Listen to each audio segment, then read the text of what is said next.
Magsasalita na po ako. Magsasalita na po ako. Madamihin lang po natin yung views.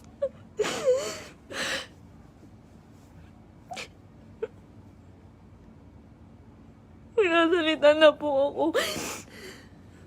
Pipilitin ko pong isa-isahin. Pipilitin ko kahit gano'ng katagal tong live na to. Iisa-isahin ko po ang panggagago sa akin ni Merc. Ni Christian Merc Gray.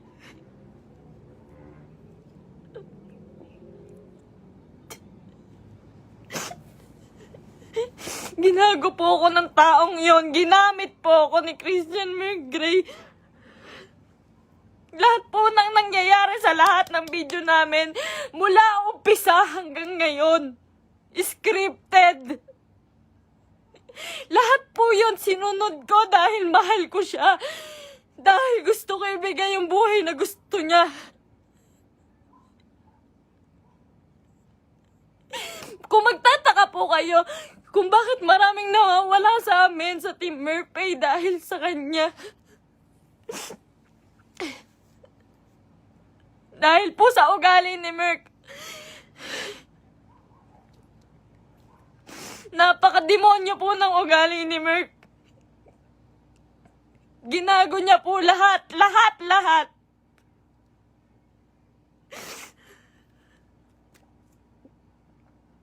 Ito po. Ito na. Umpisa mo na po. Alam niyo po, nag-umpisa kami sa... Nung galing po siya sa Brusco. Galing po si Merc sa Brusco. Hindi po ako yung dahilan ba't siya nawala doon. Ayaw niya pong mabawasan yung perang kikitain niya dahil po alam niyang malaki. Siya po ang pinakamalaking may kita sa Brusco. Siya po ang may pinakamalaking kita. Yung ibabawas na 5% doon, sa pera ni Merc siguro mababawas doon 16,000.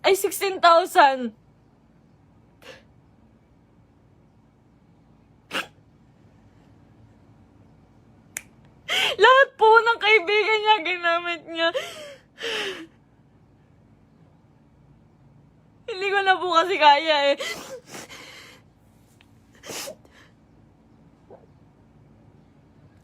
Sobra po yung ginawa ni Merc. Sobra. Hindi ko na po kaya. Pasensya na po kayo.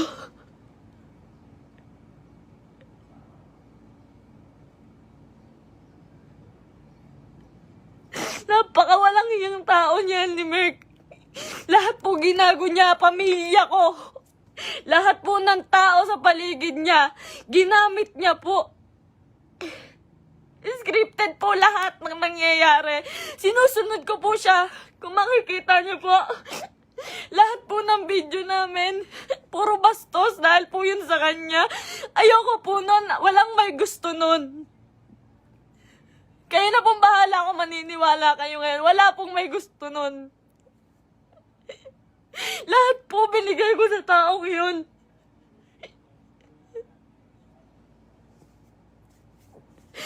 Lahat po ng panggagamit sa katawan ko, lahat po ng pagpapakita ng kung ano sa katawan ko, siya po ang may gusto nun. Nagagalit po siya pag aayaw ako. Ang sasabihin niya, para sa atin to. Para sa atin to. Pero hindi ko naramdaman dahil po, napakalaki po ng kinikita ni Merc. Wala po siyang binibigay sa akin. Kung sasabihin niyo po na pera lang ang habol ko sa kanya. Kung makikita niyo po yung bahay namin, hindi niya po napagawa yun. Hindi niya po pinagawa yung bahay namin. Uunahin niya pa po yung iba. Sa laki ng kinikita ni Merc, sa milyon ang kinikita niya sa isang buwan. 5,000 lang po ang binibigay sa akin yan, pati kay mama. Sa magulang ko po, 5,000 lang po, isusumbat niya pa. Mumurahin niya yung magulang ko.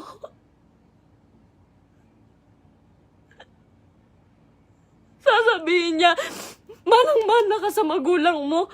Ang bobobo nyo. Lahat kayo plastic. Ginaganon niya po yung magulang ko. Hindi ko na po kaya. Ngayon po, nawawala po si Merk ngayon. Nawawala po si Merk ngayon. Lahat po ng nangyari scripted po. Scripted. Tinatago po ako ni Merk. Tinatago niya po ako.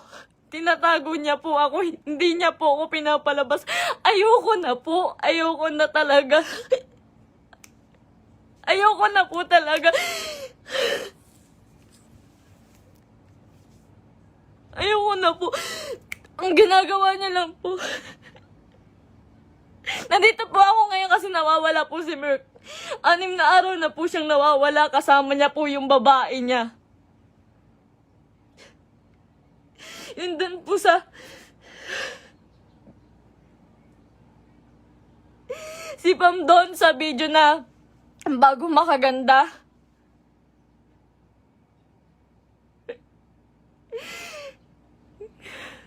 Huwag niya po sisihin yung kambal doon, si Chen Chen tsaka si Tantan.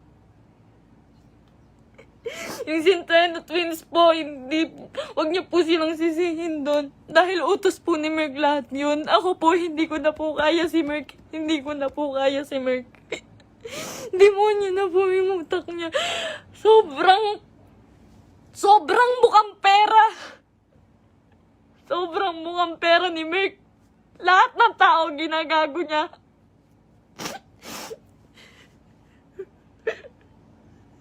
Sinisira niya po yung nanay ko po. Yung nanay ko na nasisira na din po sa inyo. Yung sasabihan po yung nanay ko na mamatay ka na, siya po may utos nun. Siya po may utos nun. Ginagawa niya pong robot yung pamilya ko dahil sa akin na lang po tumitingin yung pamilya ko. Sa akin na lang po tumitingin yung pamilya ko. Ba't nila sinusunod si Merk? Kada pupunta po sila sa bahay, may pagkain na sila. Maghihintay kami ng script niya. Magagalit pa po yan pag nagkakamali ako. Pag may mali po ako nasasabi, pag kailangan ulitin ng video, magagalit pa po yun. Lahat po ng video namin scripted. Dahil po sa kanya.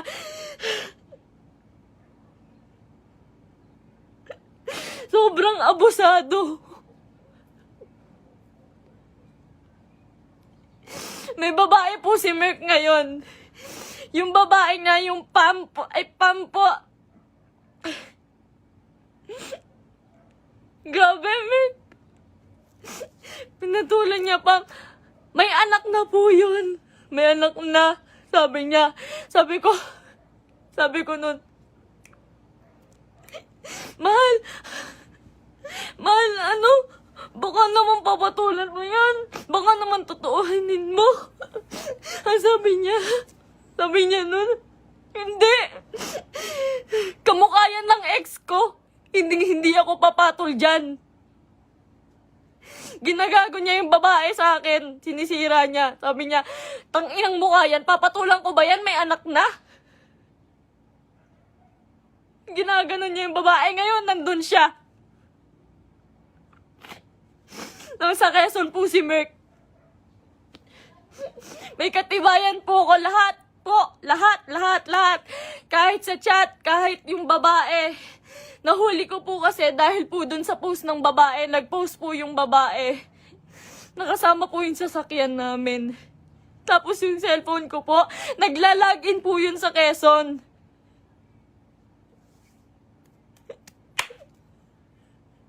Lahat po ginawa ko kay Merk. Pasensya na po kayo. Ako po mismo humihingi ng pasensya dahil po kinonsinti ko siya. Mahal ko lang po talaga. Ngayon lang ako natauhan. Sobrang dami kong kaibigang nilayuan. Pamilya dahil ayaw nila ng video namin ni Merk. Sobrang dami ko pong nilayuan. Wala po akong kaibigan ngayon. Wala po akong kahit sino ngayon. Dahil kay Merk. Dahil iniingatan ko po siya.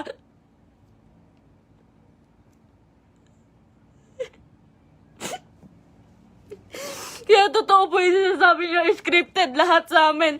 Scripted lahat ng buhay na binigay sa akin ni Merk. Lahat po ng pera niya sa kanya lang po. Sa laki po ng pera niya, nagkakautang pa po siya. Sobrang sama ng tao. Ultimo shampoo namin, sabon namin, ako pa bumibili. Grabe po, pambabastos sa akin ni Merk. Hindi niya po ako nirespeto.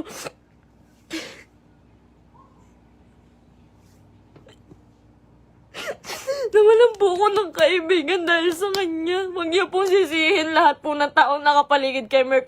Dahil po lahat yun inuutusan niya. Sobrang bossy. Hindi niya naman po pinapalamon.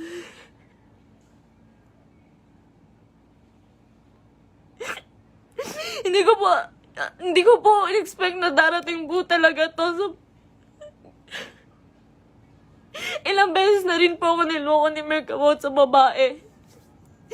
Nung una, pumatol siya sa kaibigan ko. Pangalawa, pumatol siya sa pan. Pasensya na po kayo. Kasi alam ko po, scripted po yun eh. Pasensya na po kayo. Ako na po humihingi ng pasensya sa inyo. Ginawa ko lang po yun kasi sobra po akong nagmahal. Bago po namin makuha si Asurada, ang inuulam po namin araw-araw, itlog at tuyo araw-araw para makuha niya lang yung sasakyan niya. Lahat po ng meron siya ngayon, sa kanya po nakapangalan. Pati yung bangko po, sa kanya po.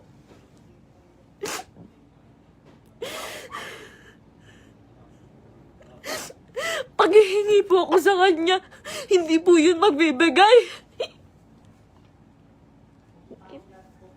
Ultimo sarili kong damit, ako pa bumibili. Sa isang buwan po, 5,000 lang ang binibigay niya sa pamilya ko. Tapos susumbatan niya pa. Lahat daw binigay niya sa akin. Yung singseng, sabi niya, 170K daw po yun. Malaman-laman ko, 30,000. Yung tatay ko, binastos niya. Binastos niya yung tatay ko. Hindi po siya nagpaalam sa tatay ko na magpo-propose siya. Nung time na yun po, hindi po maganda yung nangyari. Yung proposal po. Hindi po ako naniniwala sa proposal na yun dahil po alam ko na hindi totoo, na para lang yun sa video. Lahat po kay Merk hindi totoo.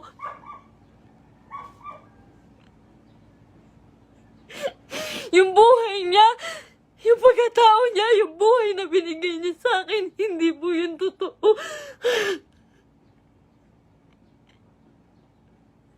Lahat po ng kaibigan niya na malalapit sa kanya, ginago niya po lahat yun.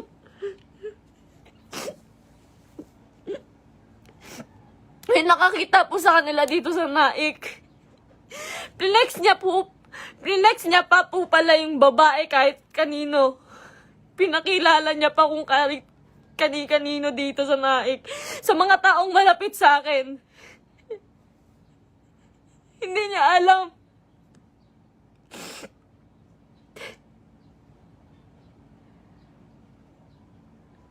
Grabe po yung ginawa sa akin. 3 years. 3 years po akong nagtiyaga. Isang buwan po akong nakakulong. Isang buwan po akong nakakulong sa kwarto. Kinukulong niya po ako kasi bawal daw po ako makita ng kahit sino ng kapitbahay. Nandito lang po ako pag uuwi po ako sa Antipolo. Madaling araw niya po ako iuuwi doon para walang makakita sa akin.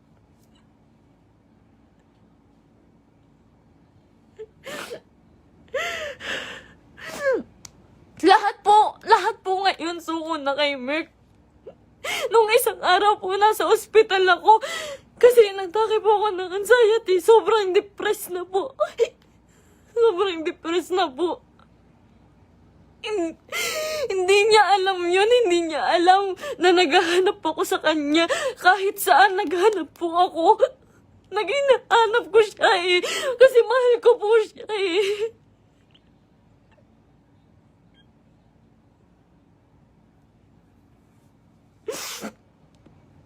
Ilang araw po, wala akong tulog, wala akong kain, kakahanap sa taong yun. Tapos malaman-laman ko na kasama niya yung babae. Huwag niyo pong sisisihin yung mga tao sa paligid niya dahil siya po ang naggawa nitong gulong to. Huwag niyo sisisihin si Kuya Mark, yung Centennial Twins. Kahit sino. Siya po ang gumawa nito. Sobrang boss po ni Merk. Sobrang pa-boss po. Sa lahat po ng video, kung makikita niyo po, lantad na lantad yung suso ko para lang mapanood ng mga tao.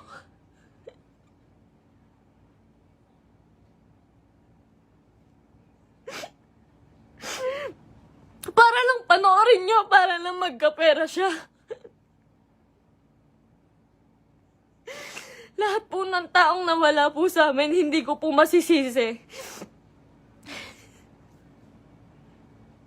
Eternals TV, Brusco, Arnold, Tatay Onin. Marami pa pong nawala sa aming mga kaibigan dahil po sa kanya. Dahil hindi po nila kaya. Hindi po nila kinakaya si Merk. Nagmahal lang po ako. Pasensya na po.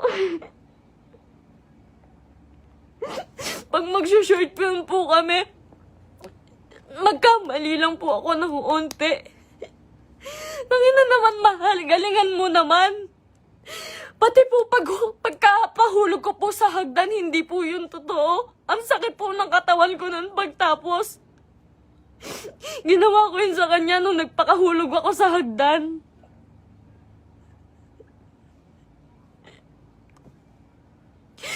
May mga pasa po ko lagi pag may nangyayaring hindi magandang prank. Lagi po ako nagkakasugat, nagkakapasa dahil po sa ginagawa namin.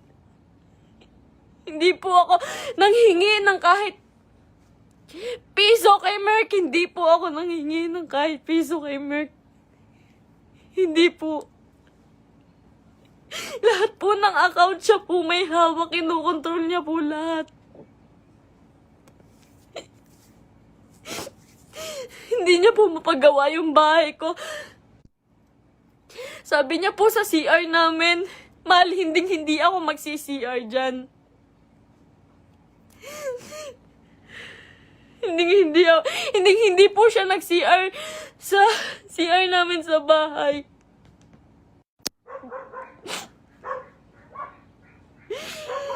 Pero hindi niya po yun mapagawa. Tinitiis niya po yun. Kayo na pong bahala kahit hindi na po kayo maniwala. Hindi ko po kayo masisisi. Kasi lahat ng ginawa ni Merk, hindi totoo yun. Wala nang totoo kay Merk. Mahal na mahal ko yun. Ang dami kong ginawa para sa kanya. Alam po yan ang mga totoong kaibigan namin. Alam po nila kung gaano ako nagsasakripisyo araw-araw. Napakarami niya pong pera, pero ang dami niya rin pong utang. Hindi ko na po alam kung saan niya pinupunta yung mga pera. Kung makikita niyo naman po kasi sa mga video namin, wala po talaga akong hawak na may mga pangalan na damit, may pangalan na sapatos. Lahat po yun ako lang po. Uutang pa po ako sa ibang tao, magkapera lang. lagi po akong umuutang sa ibang tao, magkapera lang.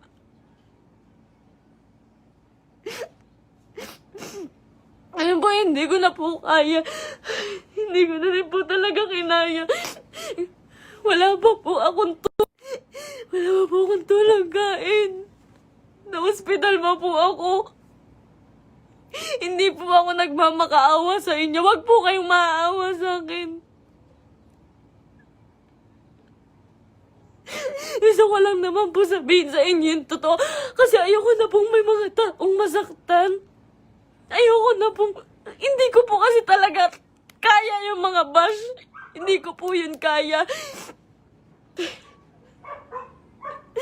Nag-aaral po ako noon. Pinatigil niya po ako sa pag-aaral para lang po sa video. Yung pangarap niya po yung sinunod namin eh. Yung pangarap niya, tinabi ko na po yung pangarap ko. Grabe yung sakripisyo ng pamilya ko. Grabe. Sasabihin niya, yung nanay mo, plastic. Yung nanay mo, sa Cebu po.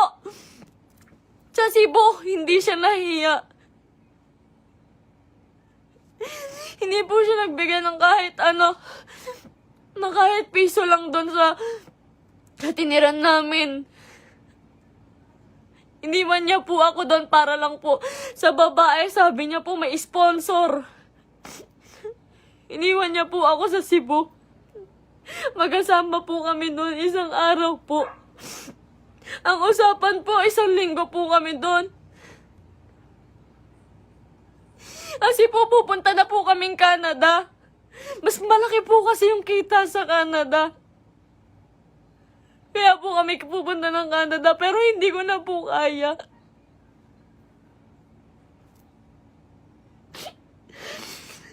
Ganito, ngayon, fiancé niya pa lang po ako, pero grabe na po yung ginagawa niya sa akin. Sobrang mukhang pera ni Merk.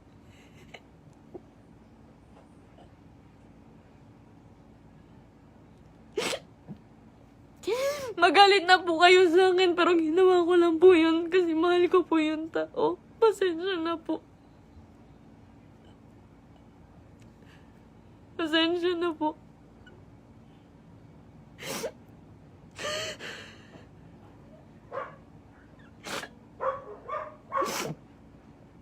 Ngayon po, wala pa rin po si Merk. 6 na araw na po siyang nawawala. Pinabayaan niya po ako mag-isa nang walang pera. Wala po akong hawak na pera. Pinabayaan niya po ako. Iniwan niya po ako. Ang dami ko na pong utang ngayon kasi po wala akong hawak na pera. Tapos hahanapin ko siya.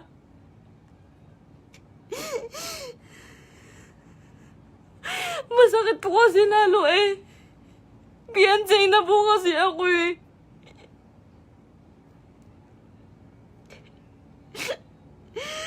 Sobrang pasensya na po sa inyong lahat. Sobrang pasensya na po. Mahal ko lang po yung tao. Pero ngayon po suko na po ako. Pagod na po ako. Pagod na ako.